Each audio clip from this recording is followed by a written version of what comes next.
Hello and welcome back to the letter. And I was going to stop, but game just gets more and more interesting. So I'm just like, I gotta know what's gonna happen with this. Okay, so I have to attend to muting Discord, and my friends are annoying as hell sometimes. Anyway, I forgot what I was saying, but game's getting interesting. I wanna know what's gonna happen after this, because I wonder if Johanna's supposed to see us no matter what we do. But it's a bit odd because when we tried to go to the front door, Luke said the butler wasn't around. Johanna's the only butler they have, so why is he here?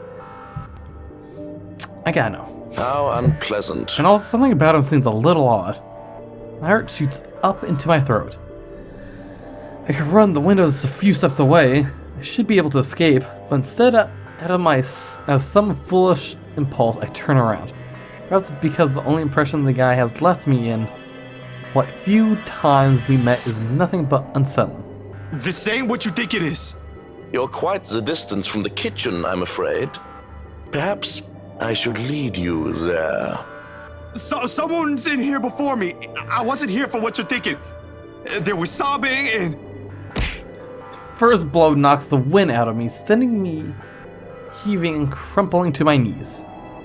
Tears well up in my eyes as the pain swells when he twists my wrist behind my back. You've gotta listen to me. Then again, dirty thieves aren't welcome in my kitchen either. For a moment there is only silence and sudden piercing. Oh no, did we kill him? Sneaks into the mansion but was unfortunately spotted by the right butler. For a moment there is only silence and a sudden pierced ache, this time at the back of my head. The room abruptly tilts on its axis, dimming. The verge of unconsciousness, only hear the scuffling of foot, the thud at the door being closed, and a woman crying, asking for help. I know no more. Are we still Zach? We are. Pain is the worst when I come to. A sharp piercing ache somewhere at the back of my head, begging to be noticed. But it's nothing I can't handle. Blearily, I open my eyes, expecting to be greeted by sunlight. We're in jail? However, the walls that welcome me are unfamiliar. When everything comes into focus, I recognize the place for what it is. A cell. Dark, cramped, with the only light coming from the moon side. If I remember correctly, something might occur because I believe something happened in the opening cutscene where he was in a jail cell of sorts. So was Marianne, so I'm curious. Dark, cramped, with the only light coming from the moon outside, streaming through the sole window barred by thick metal bars. Memory rushes back to me in a sharp burst. The mansion's looking for action. Familiar tune and a woman crying. All while my head still aches from the hit I've received. Still better than a morgue, I guess. I guess, yeah. Gingerly, I pull myself up, stretching the cramps from my shoulder as I do so, but stopping when a sudden movement induces an acute stinging pain right through my arm. Damn, they got me good. What time is it? And as expected, they're taking everything I have on my person. Wallet, cell phone, my keys, meds, even a small pack of gum. Protocol is protocol. First place ending back in another cell in my agenda. First time was not a pleasant experience, and this certainly won't be either. Considering who is likely put me in here, it could be much worse. Bars are cold to my touch when I approach it looking for the person on duty. They usually allow us to contact someone, and Ashton at least has to know I'm here. He'll be pissed that I'm quite sure of it, but he's the only one who could help prove my innocence and get me out. However much I don't want to rely on him for this. The hallway in front of the cell is empty, but voices float through from further in. Likely the poor officer is assigned to late night duty. Judging from the snippets of conversation I catch, today's topic for a snack is that moron thought it was wise to cross the rights. And they used other names too, most of which I'll likely have words with them about in the future, but really, I'm in no position right now. Excuse me? Anyone? Silence. Excuse me! I need to make a... Fuck! Blood freezes in my veins and my grip on the bar tightens as the revolting scent reaches my nose. More than the guard, the foul smell of death hangs heavily in the air. Against my better judgment, I turn. Oh, shit, we got nothing to do. It was good knowing you, Zach. I didn't mean to kill you. Her face is the first thing I see. Gruesome sight on its own, eyes gleaming with nothing but malevolence. Blood oozing from the large, punctured wound on her head, mouth open wide in voiceless scream. Snap on the compulsion to retch. On instinct, I step back, putting as much distance as the cramped cell will allow between us. Bar roused, soon my shoulders hit. A hindrance not to freedom, but to safety. You've got to stop this! We can't help you this way! She moves in short, sudden, bone-crunching twitches. And I know there's no escape. I'm screaming for help before I knew it, jolting the bars with as much force as I could. Somebody! Get me out of here! Anyone, please! Bugger off! Some people are trying to get some sleep here! What the fuck? How do you not? Oh my god. 31st? Oh, that's not pleasant. It was good knowing you, Zach. No! She's here! You've got to let me out! She's gonna kill me! Someone! She's... Okay, well... Oh, you poor dear, what? What?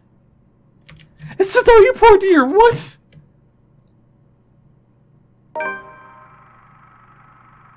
You've unlocked a memory fragment?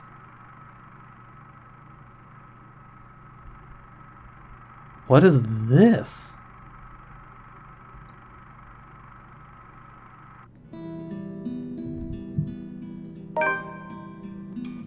Did I kill him? Is that what happens when you fuck up? You get a memory fragment and just dies? Oh my god. Okay. Well, we're on Marianne, so... Okay. It's like there's no way to confirm whether or not he's dead. If we look at really, it's... No, he's still there. So... Face seems a little funny. I don't know why, but okay. So, it's just Hannah who we've gotten better relation, because she was not... Well, she met Isabel, but that didn't go well. I can say that, so... 7:15, the numbers are so little... And the numbers are so little on the top of my screen. They glare at me with such intensity that I can just hear their accusations.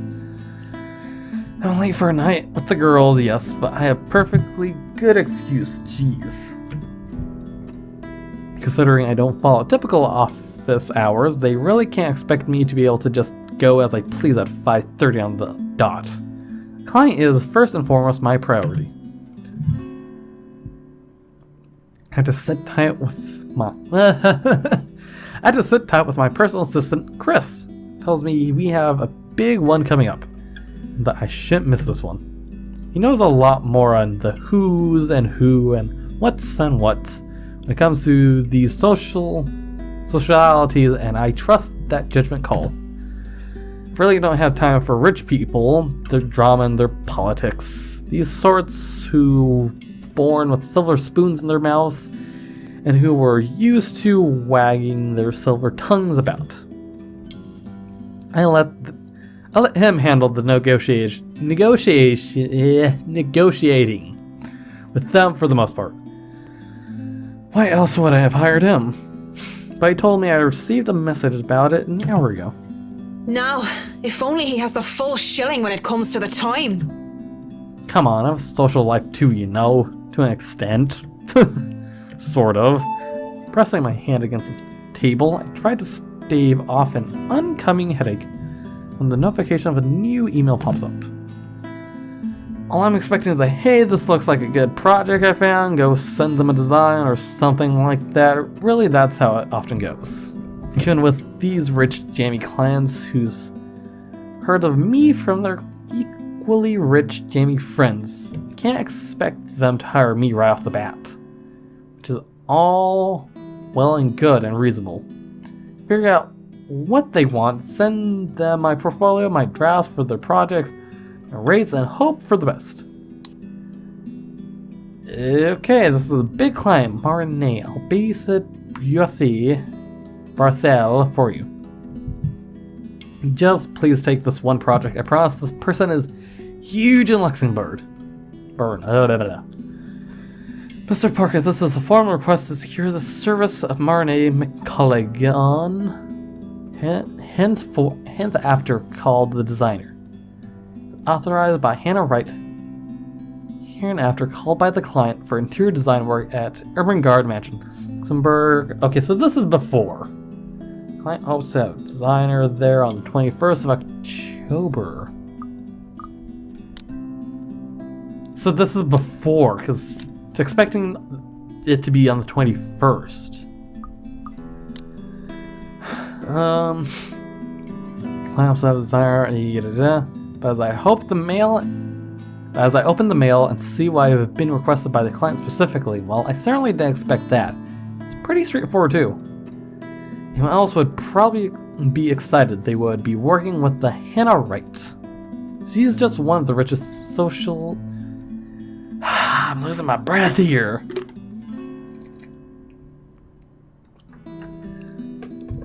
She's just one of those rich socialities that everybody loves to talk about, no matter how hard I try to tune such nonsense out. It would have been enough for me to reply in affirmative to Chris and leave, but he has never pleaded for me to take a project before. We've worked with big personalities in the past, celebrities, bankers, and even a few politicians. My PA had been indifferent about those. So the question bounced about my skull before I spy one of the email attachments. That's a lot of money. Okay. Newspaper clipping from the Luxembourg Daily's business news section, posting the headline: Wright Enterprise donates 2.5 million euros to refugee. Or is that dollar? No, I feel like that's an E. I don't know. This doesn't exactly look like a dollar sign. Certainly caused quite a stir back then. Apparently they had invited businessmen and socialities everywhere, in the guise of it being some big business announcement. 2.5 mil and an expensive looking party to boot. These people sure know how to throw their money around. Now that I should be so callous, they're going to do a lot of good and help a community of people with all those pounds. I, of all people, shouldn't criticize such acts whether they were for show or not. At the very least, I know they'll be able to pay my rates. The headlines out of the way, however, I find myself staring at the picture that came along with the clipping. Because wow. Here I am expecting a sour old woman in a blazer and skirt, but the woman that was plastered on the front page looked like she belongs on the front page of an entertainment section, or even, if I'm to be crass, as the pin-up for a glamour. Okay, I'll reel here, Men's Magazine. She sure knows how to rock that dress. Wait, her hair, her eyes, her lips, she can't be her. Same time, she is her, only several years older. She looks just like... No, come on back. The world is full of pretty blondies. It's just a coincidence. What? Okay, so it's the day before. No, not the day before. Oh.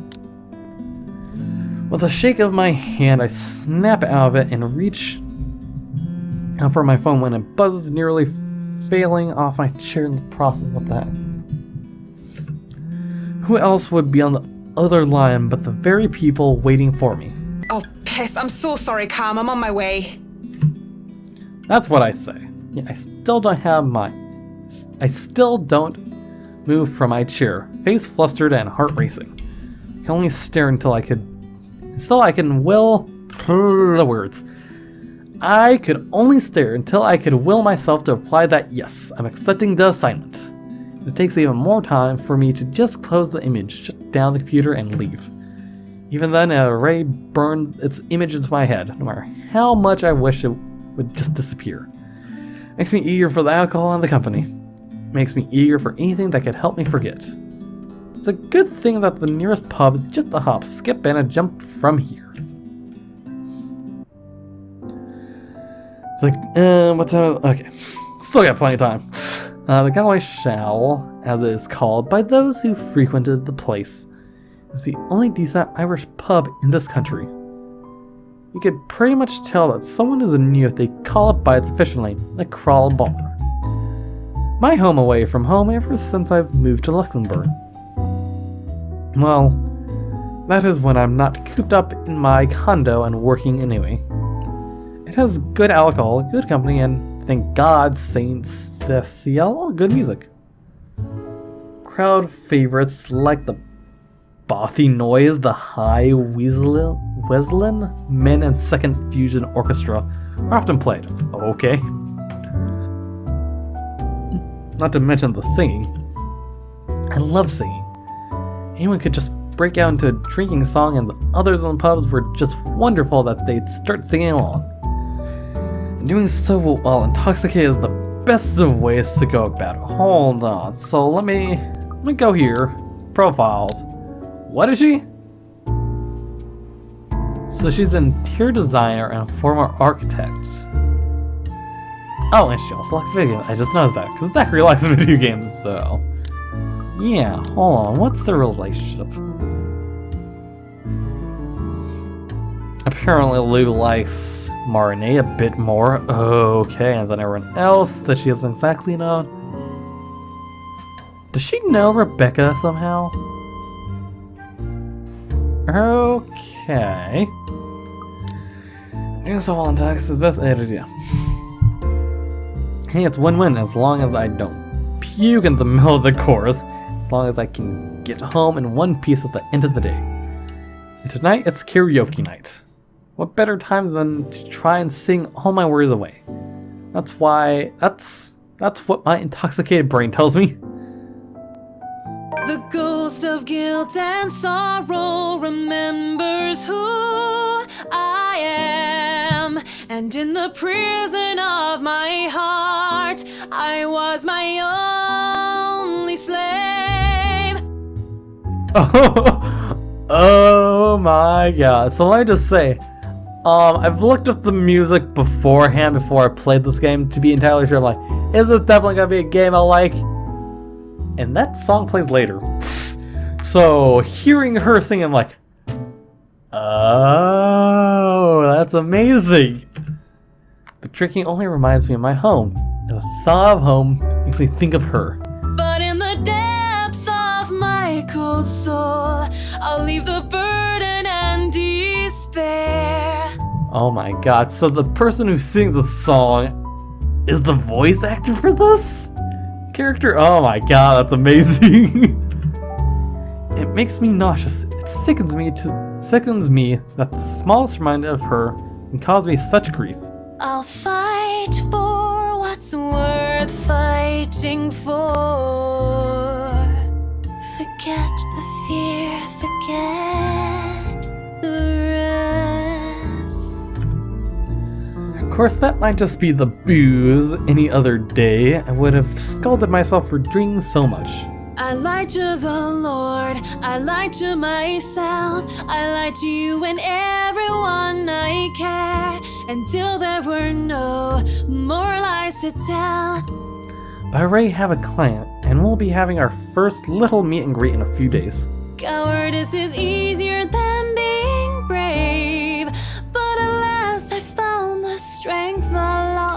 sing my love letter to you. 'Cause people can lie, but my lone heart beats true. I want to at least enjoy this night, get over the hangover tomorrow, and return to being a prime and proper professional after. That song was for Cam, our lucky bride-to-be. So give her a hand, Galway shawl. Okay. Certain the state I'm in, one can't excuse my smug grin as cheers and applause rise among the pub's patrons. Because possibly off-key public singing aside, I feel like I'm on top of the world right now. And that's a good reason, as any to belt out in front of these strangers. With good drinks and good friends, there's nowhere else I'd rather be tonight. And I forget for a short while. And that song was brought to you by Marianne McCullough, everyone! A round of applause! And these the ladies she referred to. That was so good. You rock, Marianne. Oh, and that was Please stop. You're just saying that. And you're drunk. You know neither of us can hold a tune, Marianne. A toast to our shameless drunk singer. May your drinks forever flow and your notes be ever lovely. If anyone deserves a toast tonight, that's Cam. Finally sealed the deal after 3 years, eh? Read 'em and wait, bitches. Kamal's diamond engagement ring gleams as she holds it up for all the world to see. She has reasons to be proud. 3 years of living together, and her boyfriend finally asked her the big question. Obviously, she said yes. Don't get too attached to that ring or the one after, sweetie. I was wearing a wedding ring not so long ago, and look at where I am. But enough of me being a downer. Cheers to a happy engagement!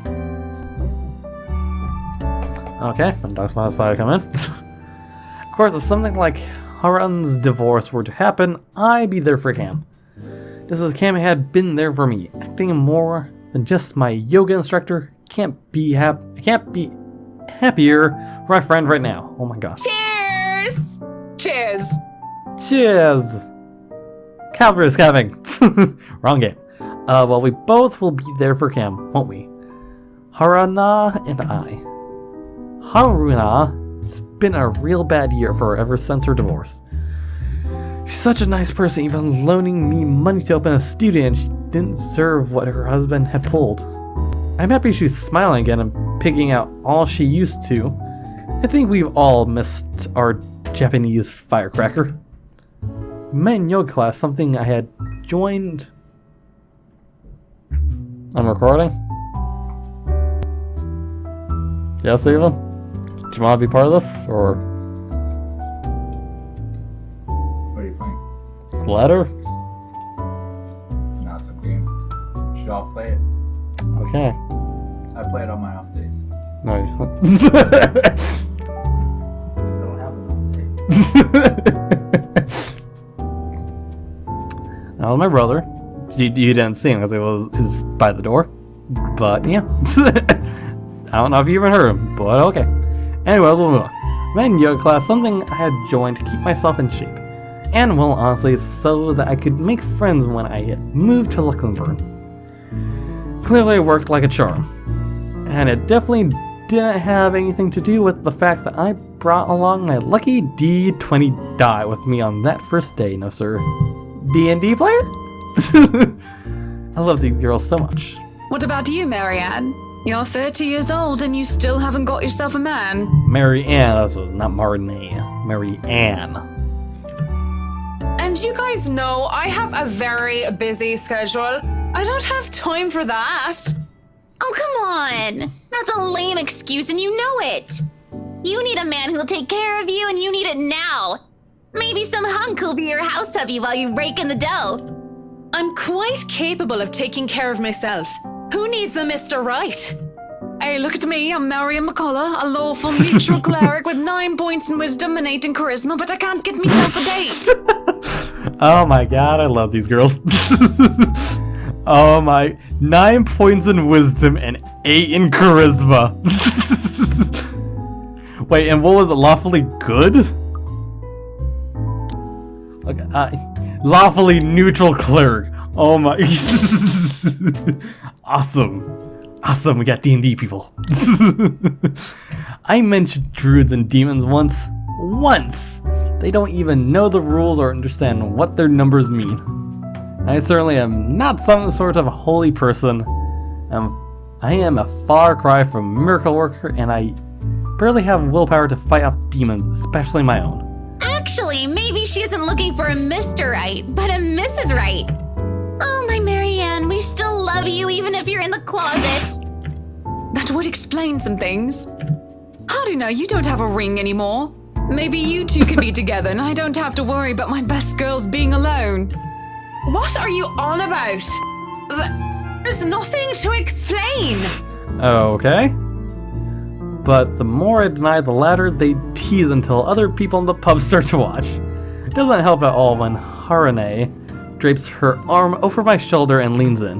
Will I be all yours then? Will you Clearly be they're making teasing me her. feel like a woman? I know they're just kidding around, but this doesn't make me comfortable in the slightest. So when Kamala notices my sentence and Harana sees the expression on my face, they stop. And when the awkward air settles over us, the rest of the pub goes back to whatever they were doing before the whole thing ever happened. And he probably wouldn't even remember it when they wake up with massive hangovers anyways. Sorry. Me too. Hey, no hard feelings, right? I raise my glass. They smile. We drink. There's no need to say more. We're all definitely far too drunk tonight. Eventually fun times end and it's a weekend after all. And with Harana being a nurse, she still has to get ready for the next shift. Cam also has a loving fiance waiting for her at home and really didn't have to make a fuss about having left some buns in the oven when she took over earlier. Really, I understand. I was the one who insisted, who was determined to get pissed drunk anyway. Moving to the bar, I sit, alone at last. Mr. Right? Luke, what are you doing here? Alone with a stranger. I haven't seen him here before, obviously not a regular. He hasn't said a word and just sits there, savoring his drink. With his whiskey served, neat in one hand and lighter in the other. It doesn't seem like he's noticed me yet. And maybe I should go before he does look my way, because he was pretty and he was blonde. Those two things plus alcohol never did me any good. Oh, okay. I thought too late, judging by the way his flustered face and dazed look in his eyes. He is as pissed drunk as I am. But whereas I feel like kneeling over. Looks like he's still ready to take the catwalk by storm. Really, he just has the air of one of those men who think they own the world. Hello there, sexy. Please don't stand up on my account. I already like what I see. Fancy a drink? It'll be on me. Is he trying to cheat? Before all the stuff happened beforehand? But again, I might be pleasantly surprised if he proves me wrong. Want some between the sheets? Sex on the beach? I'm talking cocktails, of course. Okay, strange names. Fat chance. But it doesn't matter, we both know how to play this game. And there are two different ways for the night to end. One thing or another is going to happen. The question is, what do I want to do? Oh no, that's fine. I'd rather order some blue balls or some AMF if you don't mind. He looks like he is about to say some witty retort, but stops himself and downs the rest of his whiskey. I order a mint julep. He gets another whiskey and we start the customary small talk. Of course, the saying ask me no questions and I'll tell you no lies goes without saying. We ask nothing about each other, offering up falsehoods to establish the sternest fake connection between the two strangers at a pub if only to pass the time. Whiskey, as I have come to call him, is supposedly 21 years old, single. Nope. Care of his sick mother and is a manager of some sort. Manager of what? I didn't care to listen to the details. Meanwhile, Mint, as he has come to call me, 29, and I'm... What did I say I was again? Oh yes, I told him that I was professional chocolate taster. Because fuck it. I'm gonna lie about my job, about what my job is. Might as well make it fun. It's a pretty decent chat between two drunk strangers. Maybe it's just me, but we might as fucking well expend the tiniest amount of effort pretending there's something meaningful in this meeting. Would have been nice too if it was just left at that. But during a lull, the conversation he brings it up. You know, I've never been with a woman taller than me. Okay. To think he might have been different from the rest. Never have and never will, whiskey. Can we go back to the history of chocolate? Did you know that chocolate candy was introduced in 19th century England as a healthier alternative to alcohol? Okay. I don't know if that's true. Affirm or deny in the comments. St. Lucy was the most beautiful woman of her time. Yet men come from the four corners of the world just to see the pure light of her exquisite green eyes. If she was so lucky, anyway. No, enough of the history lesson. Come on, Mint. You know and I know what you came here for. To not be around you? Though not every suitor was gallant, and she was no fool. She had known this sooner or later. She wouldn't be able to defend her chastity. Come on. There must be something that gets you going. So she had taken out a knife and gouged out her own eyes. There is something, but I don't think you can handle it. Impressed with her devotion, God restored her eyes and made them more beautiful than before. He has a particular sense of humor, hasn't he? Because that only meant suitors kept going after Lucy, and she kept her eyes chalice to scare them away. Oh, I'm pretty sure I can handle whatever it is. Saint Lucy, help me. Help me turn away from my sin. Help me with my own blindness. My place isn't too far from here. God. I won't take care of you if it ends up being too much for you. And no one will be able to hear you if you try to scream. You sure you want to go down that road, pretty boy? Wouldn't have it any other way. Cheating son of a bitch. Okay. It's still the same. Okay, but I have to end the video here because I think I've gone slightly over, or just at the limit. So if you guys enjoyed the video, got the like or button. If you want to see more of what might happen next, go to the subscribe or follow button to be notified of what the hell's going to happen. And if you got anything to say, so leave in the comments below. Other than that, I'll see you guys in the next video. Comrades.